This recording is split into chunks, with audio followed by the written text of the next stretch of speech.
Good evening, my smod friends. Today I want to talk about Japan, who we all know have mastered some of the heaviest stoner psych doom out there.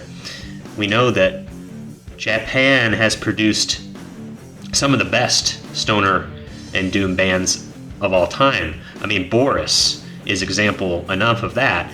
And on top of that, you have Church of Misery, and these are just two of the best known ones. There's tons and tons of less known Japanese stoner rock bands. The amount of great heavy metal in Japan is crazy. They really do like metal over in Japan, and they write some amazing riffs. Boris and Church of Misery are obviously both absolutely incredible, and they need no introduction and they need no explanation. I'm sure everybody watching this video knows those two Japanese bands, but I wanted to talk about two early old Japanese stoner rock heavy psych bands, my two favorite Japanese heavy psych bands of the 70s, because that's kind of the theme of these presentations. I'm trying to cover older bands that were 50 years ago, so that maybe some of the people watching this channel, which are probably younger, might have not come across some of these artists. We know Boris and Church of Misery. Let's talk about a couple of the best bands from the 70s Japanese heavy psych scene. We're going to be talking about both Speed Glue and Shinki and Blues Creation. Those two bands are the subject of this video.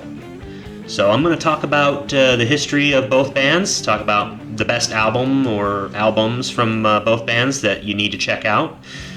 I have several albums from the two bands combined, and they are really, really fantastic. Early proto heavy psych, great riffs, and these are bands that you can't not check out. So let's get into the presentation here on Speed Glue and Shinki and Blues Creation. If you don't know them, now you do. Let's talk. Alright, let's get started talking about two amazing must-hear early 70s psych, stoner, heavy psych proto bands from Japan, the great Japan scene, which has always been strong in metal music. Let's start talking about a couple of the earliest heavy psych Japanese bands that you absolutely have to hear. The first one we'll talk about is called Speed, Glue, and Shinki. It was a power trio supergroup formed in 1970 by the guitarist Shinki Chen. Shinki Chen was a very, very famous guitarist from Japan. Really a well-known, one of the better early 70s guitarists from Japan. So this group had a lot of talent in it. It not only had Shinki Chen on guitar, he was actually considered the Japanese equivalent of Jimi Hendrix. Alright, that's how much acclaim that this guy had. They not only had one of the great guitarists in Japanese history, but they also had a Filipino singer who was very famous, and his name was Joseph Smith, aka Pepe Smith. Pepe was his well-known stage name. He is a very famous Filipino, actually one of the pioneering figures in Filipino rock music. So very famous in the Philippines. So they not only had a very famous Japanese guitarist, but also a very famous Filipino vocalist. And the interesting thing about this band was that they had all sorts of different members from different backgrounds, from different countries. It was just a hodgepodge of different people from different countries. So I guess it's technically not a purely Japanese band, but they were formed in Tokyo, Japan, and they have that famous Japanese guitarist, so I consider them an example to point out in this video. Speed Glue and Shinki released their debut album Eve in 1971 and then split up after some mixed reviews and low sales.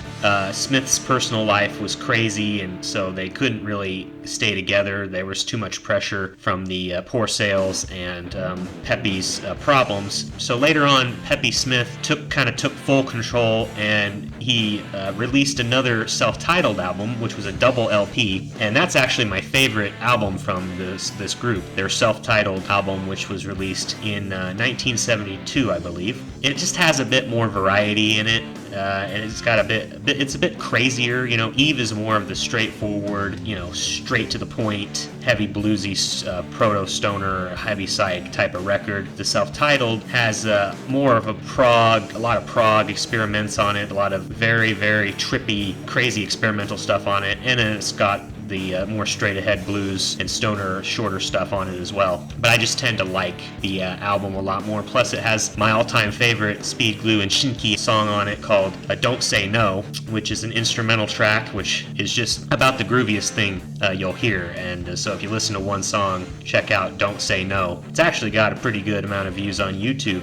A lot of people like that song. It's much different than a lot of the other stuff they released. It's got some kind of flute type stuff in it, and it's just really, really cool. So talking a little bit more about the self-titled album, it was the last album of the band, and it went from blues rock to a Moog heavy synthesizer tracks seamlessly. It's also got some really cool artwork featuring a tiger, which I really love. It opens up with Sniffin' and Snortin', Vitamin C. So really cool song title, Sniffin' and Snortin'.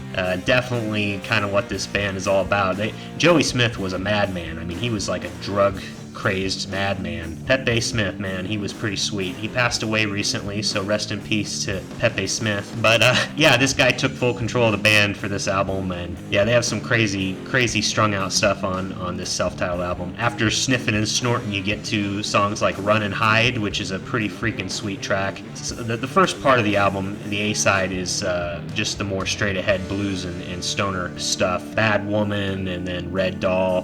These are all just straight-ahead tracks. Then you get to the side B and you get to Don't Say No, which is a much more experimental track, and it was written by Shinki Chen, the guitarist. So the second half of the album is when it goes into the experimental Moog heavy stuff, and it's pretty hit and miss. Some of it's pretty freaking sweet. I really like Wanna Take You Home and Search for Love. Those two tracks are quite good. It's got a little, you know, goes on a little bit too long. Some of it's a little too strung out, but it's a double album, and so there's plenty of good stuff here. Really, if you just take kind of the last couple songs off of the album, it's a much more manageable listen. And of course, Eve, the other album, also has a handful of really great songs on it. I really prefer the first half of the album, and the first three tracks are quite good. Mr. Walking Drugstore Man, Big-Headed Woman, and Stoned Out of My Mind. Those first three songs are your typical, really straight-ahead, proto heavy psych songs. So, Speed, Glue, and Shinki,